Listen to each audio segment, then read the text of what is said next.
Les décisions d'investissement. Beaucoup d'entreprises ont de la difficulté à prioriser leurs investissements en fonction de leur filiale. Heureusement, il existe des outils pour leur venir en aide et aujourd'hui, je vous présente l'une d'elles. Je m'appelle Simon Anctil, étudiant de 3e année au BAA et je suis le cours de méthode et pratique en conseil de gestion cette session. Donc, je vous présente l'outil, la matrice GE McKinsey. Cette matrice est donc qui forme dans un mandat qu'avait McKinsey chez General Electric au début des années 1970. À cette époque, GE avait aux alentours de 150 filiales et a donc demandé des services de McKinsey pour différencier la capacité des filiales à générer de revenus et leur désir d'investir dans ces filiales pour le futur. Il fallait donc créer un modèle qui allait permettre de comparer les filiales entre elles. Au départ, on se fiait beaucoup sur des projections financières, mais celles-ci étaient très subjectives.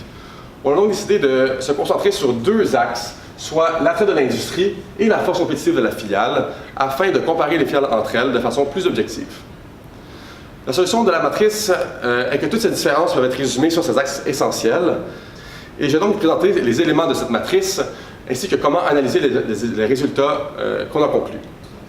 Afin d'utiliser cette matrice, on peut découper l'utilisation en 6 étapes. La première étant l'attrait de l'industrie. Donc l'attrait de l'industrie, en gros, c'est de décider si l'industrie est en croissance ou non.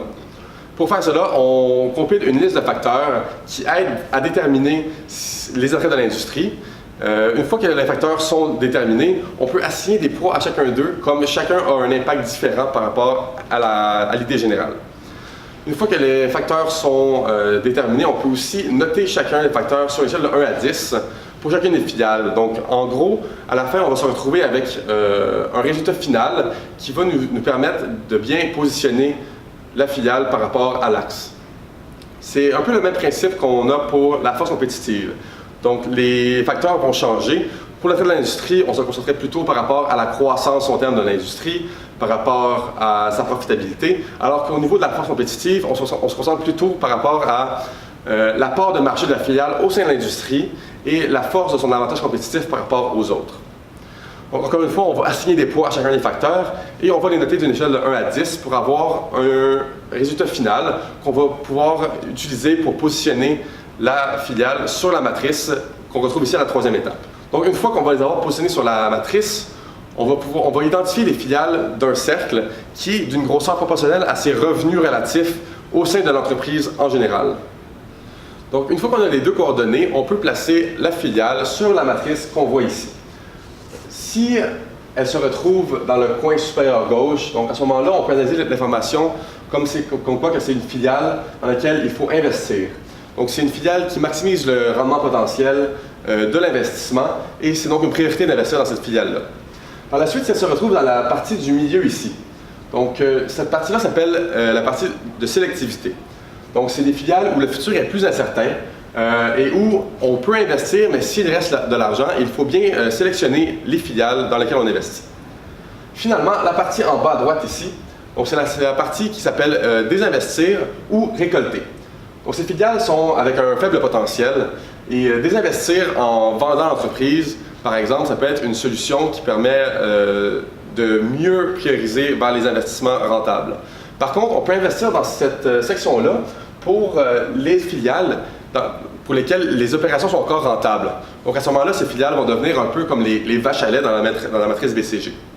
Par la suite, une façon d'analyser l'information peut être aussi de placer des flèches. Les flèches vont nous aider à prédire la direction future de ces filiales et à ce moment-là, on peut mieux classifier les filiales dans les sections de la matrice. Finalement, toutes ces informations-là peuvent nous permettre d'analyser les filiales et de décider notre priorité par rapport aux investissements. Par contre, il nous reste des questions à se poser pour aider l'entreprise, soit quel montant exact est-ce qu'on veut investir? Est-ce que ça vaut la peine d'investir vraiment dans cette filiale qu'on se retrouve dans les parties du bas? Et dans quel département est-ce qu'on doit investir à l'intérieur même de la filiale? Donc, il y a une décision à prendre au niveau plus interne. Je vais maintenant vous présenter comment on peut utiliser cet outil-là dans une situation de gestion. Donc, le premier exemple que je vous présente peut être assez familier puisque c'est l'exemple qui a mené à la création de cette matrice. Donc ici, on retrouve McKinsey et General Electric qui travaillaient ensemble. Et pour mettre en contexte, dans le fond, il y avait 150 filiales qui composaient General Electric à l'époque. et il fallait trouver une nouvelle méthodologie pour prioriser les investissements pour avoir un meilleur rendement. Donc, à ce moment-là, McKinsey a utilisé la matrice BCG, qu'elle a dérivée pour créer sa nouvelle matrice propre à elle, soit la matrice GE McKinsey. Cette matrice-là aidait beaucoup du fait qu'on poussait de plus en plus l'analyse par rapport aux matrices et par rapport aux facteurs qui entraient dans ces axes. Une fois qu'on a bien priorisé les investissements pour General Electric, ça a permis une performance assez impressionnante de l'entreprise qui a mené à environ 887% de rendement dans un délai de 20 ans. Comme tout outil, la matrice GE McKinsey vient avec ses forces et faiblesses. Donc si on commence par analyser les faiblesses, on voit que ce modèle ne prend pas en compte les synergies potentielles entre les différentes filiales. Je vous donne un exemple. Une filiale qui est positionnée dans la section Désinvestir, cette filiale-là est nécessaire au fonctionnement d'une filiale qui est mieux positionnée dans la section Investir. Donc ça ne prend pas en compte cette nécessité-là et ce besoin, et ça pourrait mener à l'action de désinvestir dans une filiale qui est nécessaire.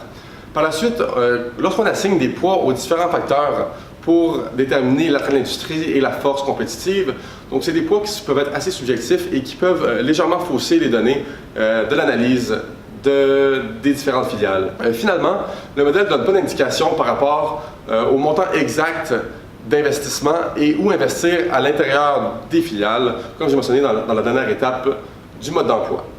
Si on se tourne maintenant du côté des forces, donc tout d'abord, ce modèle fractionne les axes en sous-facteurs qui nous aident à vraiment mieux pousser l'analyse versus une matrice de BCG qui focus seulement sur 2 facteurs.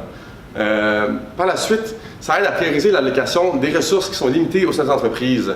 Dans le fond, c'est vraiment l'idée générale de la matrice et ça permet de maximiser le retour sur les investissements. Finalement, c'est une matrice qui est visuellement facile à comprendre et qui utilise un concept qui est déjà très bien compris, le concept de la matrice BCG, qui le réplique mais de façon plus poussée. C'est ce qui conclut ma présentation de l'outil GE McKinsey. Un outil qui peut être utilisé par les grandes firmes comme McKinsey, le créateur, mais qui peut être aussi très utile pour les firmes de conseil à plus petite échelle. Dans la description, je vous laisse le lien pour aller consulter la présentation complète et j'espère que cet outil vous sera utile dans vos futures carrières de consultant.